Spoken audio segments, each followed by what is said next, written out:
అంటే సమస్య లేదు. మాకు బాబు గారు అంటే నమ్మకం. ఫస్ట్ బాబు గారు మాకు రాజధాని పెట్టాడు. అంత మొంగలో 10 లక్షలు 5 లక్షలు కూడా చేసేది లేదు. డెవలప్ చేస్తున్నాడు. మాకు కూడా ఇస్తే దేశం మొత్తం డెవలప్ అయ్యిద్ది. వచ్చే ఉద్యోగాలు వస్తాయి, పిల్లలు చదువుకున్న వాళ్ళు ఉన్నారు, దేశం మొత్తం బాగుపడుద్ది అని. అంత మొదలు 5 సంవత్సరాలు ఆయన చెట్లు కూడా బీకల నాశనం చేసి పెట్టాడు. నేను వచ్చాడు బ్రహ్మాండ పనులు చేస్తున్నారు. మాది ఇవ్వాలని మేము 90% ఉండారు, 10-20 మంది ఉండారు అనుకో, వాళ్ళే వస్తారు, ఇబ్బంది లేదు.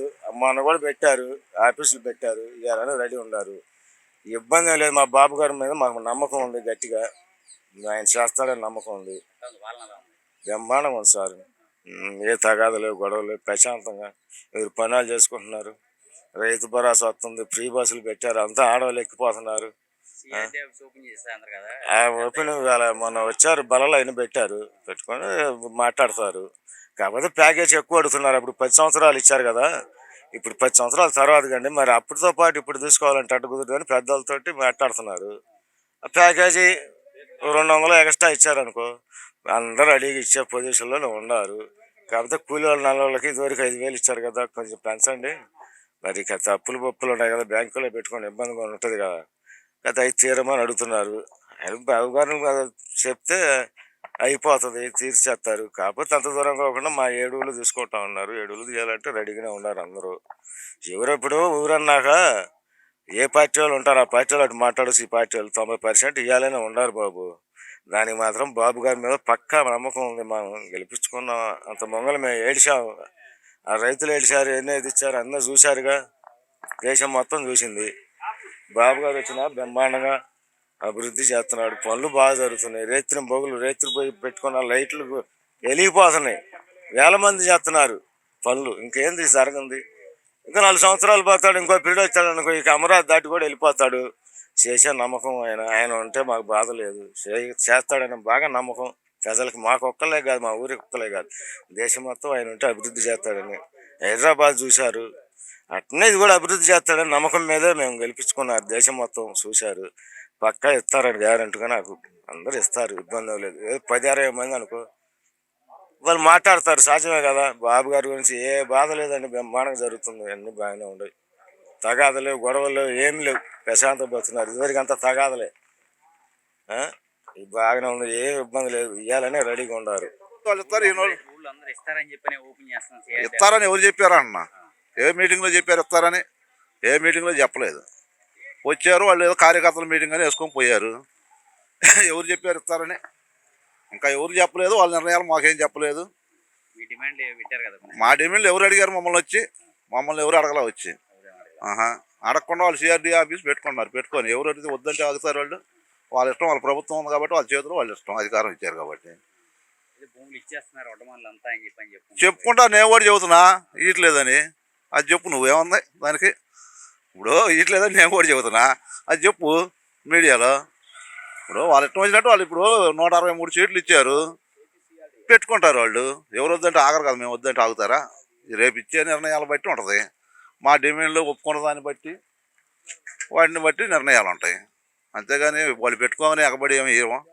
అది ఇప్పుడు ఇచ్చిన వాళ్ళకేం జరగలేదు న్యాయం. ఇప్పుడు 10 సంవత్సరాలు అయింది, 11 సంవత్సరాలు అయింది. ఇచ్చిన వాళ్ళకి ఏం చేశారు? ఇప్పటికీ ఏం అవ్వలేదు. ఆడైద్ది ఏడైద్ది అని చెబుతున్నారు. ఇప్పుడు ఏమాశ్రం కట్టగానే వచ్చి డెవలప్ అయిద్దా? ఉన్నాటికే దిక్కు లేదు. గన్నవరం ఉంది, ఎంత దూరం ఉంది గన్నవరం రాజధానికి? దానివల్ల ఇప్పుడు ఇక్కడ కడతాము, రైల్వే స్టేషన్ ఇస్తాము. ఇప్పుడు 3 సంవత్సరాలు చెబుతున్నారు రైల్వే స్టేషన్ వచ్చిందా అయిపోతుందని. ఏదో అయిందా? ఏం లేదు.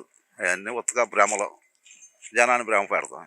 అది పరిపాలనతో మాకు అవసరం లేదా? మా భూముల సంగతి మేము, పరిపాలనతో మాకెందుకు? పరిపాలన గురించి మేము చెప్పాల్సిన పని లేదు. మా భూములు మాది సొంతం కాబట్టి మాది మేము చెప్పుకోవాలి, అంతేగాని పరిపాలన గురించి వాళ్ళని విమర్శించాల్సిన అవసరం మనకేందంట? వాళ్ళు వస్తే వాళ్ళ మాట చెబుతారు, వీళ్ళు వస్తే వీళ్ళ మాట చెబుతారు. అందరూ అదే ఒకే కులం, రాజకీయ కులం వాళ్ళది. అది ఎవరు తక్కువ ఏం కాదు. ఏ పార్టీని వెనకేసి రాకూడదు. ఎవరు వచ్చినా వాళ్ళ బ్రహ్మాండంగా ఉందని చెప్పుకుంటారు. ఇప్పుడు నేను చేసే పని నాకు నచ్చితే బ్రహ్మాండంగా ఉందని చెబుతా, నీకు నచ్చాలి కదా. అవన్నీ చెప్పేవి కాదు. ఎవరు పరిపాలన వాళ్ళది. ఈయన అవునందా, ఆయన కాదంట, ఆయన కాదందా ఈయన అవును అంటాడు. జరిగే చూస్తున్నాం ఎన్నో. వ్యవసాయం ఆధారం మాకేముంది మరి? వ్యవసాయం కాక ఇప్పుడు మాకు 4 ఎకరాల పొలం ఉంది. ఆ 4 ఎకరాల తోటి ఇంకో 4 ఎకరాలు తీసుకొని కౌలు చేసుకొని బతుకుతున్నాం మేము. రేపు ఆయన 4 ఎకరాలు ఇస్తే ఎంత ఇస్తాడు కౌలు ఇస్తే 50,000 అడిగాము అనుకో 50,000 ఇస్తాడు 4 ఎకరాలు 2 లక్షలు వస్తాయి హాస్పిటల్కి పోతే సాలవు మాకు ఒక రోగం వచ్చి పోతే హాస్పిటల్ తెలుస్తుందిగా పోతే టెస్టులు తీపించడమంటారు 10,000 అంటారు ఆడ పోతే ముందు అవి తీసినాకే చెప్పేది అది దాని గురించి ఏమో ఉపయోగం లేదు ఏదో దాని మీద ఉంటే 1 ఏళ్ళు దండకు వచ్చినా 1 ఏళ్ళు లాభం వచ్చినా బతుకుతారు ఇప్పుడు ఇచ్చే ప్లాట్ అమ్ముకోవాలి లేకపోతే లేదు ఇక దేని మేము బతకాలి పొలం వ్యవసాయదారం బతికేవాళ్ళు అది మా నిర్ణయాలు. ఏదైనా సరే చంద్రబాబు నాయుడు గారు ఈ రాజధాని మీద సవతి తల్లి ప్రేమ చూపిస్తున్నారు. డెవలప్మెంట్ అయితే అసలు లేదు, పూర్తిగా లేదు. ఏదో మేము అధ్యాత్మ విద్యాత్మ అని చెప్పుకోవడం తప్పితే ఇక్కడైతే ఏం డెవలప్మెంట్ అయితే మాకు కనపడతలా. మేము లెగిస్తే తిరిగేది ఎక్కడి నుంచో చెప్పుకునేవాళ్ళు అక్కడ ఏదో అద్భుతం జరుగుతుంది అది ఇది అని చెప్పుకోవడం తప్పితే రాజధానిలో డెవలప్మెంట్ అనేది ఏమీ లేదండి. మా చెప్పేది ఏంటండి, ప్రభుత్వం బెదిరించి తీసుకోవటమే కదా. దాన్ని గ్రీన్ జోన్కి పెడతామేనో లేదంటే 10 మంది రైతులు ఉంటే మిగతా వాళ్ళని బెదిరించి వాళ్ళని చూపించి వీళ్ళని నెట్టేసుకొని వెళ్ళిపోవడం తప్పితే అది చేయండి. చేస్తే బయట రండి, ఆ డెవలప్మెంట్ చూసి వీళ్ళు ఇస్తానికి బాగా మనస్ఫూర్తిగా ఇష్టపడతారు, వీళ్ళు ఇస్తారు, వెళ్ళి అడుగుతారు. అదండి చేస్తారండి. నారాయణ గారు వస్తే ఏం చెప్పారు ఆ రోజు, మళ్ళీ సిఆర్డీ ఆఫీస్ ఎట్లా ఓపెన్ చేస్తున్నారు అంటే వాళ్ళ డిమాండ్లకి ఒప్పుకొని సిఆర్డీ ఆఫీస్ ఓపెన్ చేస్తున్నారా? డిమాండ్స్ అంటే గజాలు పెంచమని అడిగారండి. గతంలో 1250 అన్నారు, వీళ్ళు 1600 1800 అడిగినట్టున్నారు. అదే మరి కవులు పెంచమని అడిగారు, 40,000 అడుగుతున్నారు. గతంలో 30,000 ఇచ్చినట్టున్నారు. అదండి భూములు ఇచ్చే అవకాశం ఉంటుందండి. ఇస్తారంటే చెప్పేగా ఇప్పుడు మనస్ఫూర్తిగా అయితే ఎవరండి అది.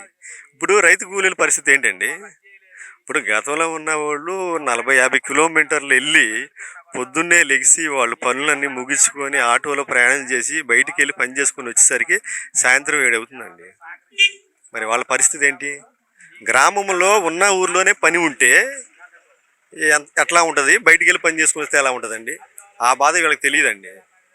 రైతులు కూడా అయితే సంతోషంగా అయితే ఏం లేరు, కూలీలే కాదు రైతులు కూడా ఇబ్బంది పడతారు. అసలు ఇప్పుడు గెజెట్ ఎందుకు చేయించలేకపోతున్నారండి? కూటమి ప్రభుత్వం కదండి, బీజేపీ కూడా భాగస్వామ్యం ఉందిగా పార్టీలో. మరి గెజెట్ ఎందుకు చేయించట్లేదు? మన బిల్లు పెడితే వెనక్కి పంపించారంట. మరి పంపించచ్చు కదా, అందరికి నమ్మకం ఉంటుందిగా, ఒక ధైర్యంగా ఉంది. ఏ గవర్నమెంట్ వచ్చినా సరే ఇక్కడ నుంచి మార్చడానికి అవకాశం లేదు అనే ఒక నమ్మకం ఉంటుంది కదా. మరి అది ఎందుకు చేయించలేకపోతున్నారు మీరు?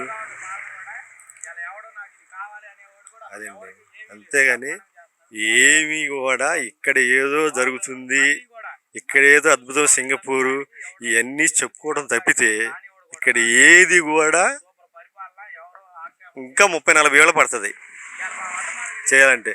నారాయణ గారు ఉన్నాడు 3 సంవత్సరాలు పూర్తి చేస్తాను, ఎట్లా చేస్తాడు చేయమని చూద్దాం. ఏం అవ్వదండి.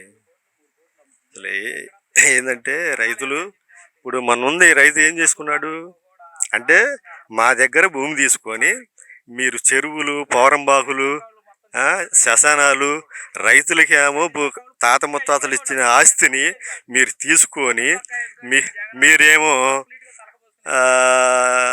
మీకు దగ్గరగా ఉన్న వాళ్ళకి మంచి ప్లాట్లు ఇచ్చేసి రైతులకి చెరువుల్లో గుంటలు ఎత్తేనే కదా మన రైతు ఇబ్బంది పడి ఆ బాధ చెప్పుకుంటా మనిషి చనిపోయాడు కదండి. అలాంటి పరిస్థితి ఎవరికి రాకూడదని చంద్రబాబు గారు మరి ఇకనైనా మంచి ఆలోచన చేసి రైతులను ఇబ్బంది పెట్టకుండా గతంలో దాన్ని తీసుకున్న దాన్ని డెవలప్ చేసి బయటకు వస్తే బాగుంటుందని మేము కోరుకుంటున్నామండి. అమరావతి రాజధానికి మలి విడత భూ సమీకరణ విషయంలో అయితే మిశ్రమ స్పందన కనిపిస్తుందని చెప్పుకోవాలి. మనం ప్రస్తుతం వడ్డమాన గ్రామంలో అయితే రైతులు మాత్రం కొంత అనుకూల కొంత వ్యతిరేకత భావన కనబరుస్తున్నారు.